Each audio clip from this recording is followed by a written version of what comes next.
মোহাম্মদ কাসিম বলেন, আমি স্বপ্নে দেখেছি দাজ্জালের উচ্চতা প্রায় 6 ফুট 1 বা 2 ইঞ্চি।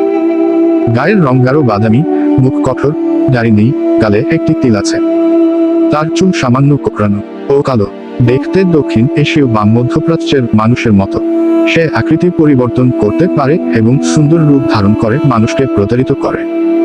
হাঁটার সময় তার মধ্যে প্রবল অহংকার দেখা যায়, কেউ সহজে তার সামনে দাঁড়াতে পারে না। ইবলিশ শয়তান তাকে আমার ধনী যুদ্ধবাজ বলে সম্বোধন করে। কাসিম আরও দেখেছেন দাজ্জাল মধ্যপ্রাচ্যে ফিতনা সৃষ্টি করছে এবং তার পূর্ণ শক্তি অর্জনের অপেক্ষায় আছে। সে কালো জাদুর মাধ্যমে শক্তি সংগ্রহ করছে এবং জাদুবিদ্যার মাধ্যমে নিজেকে আরও শক্তিশালী করছে।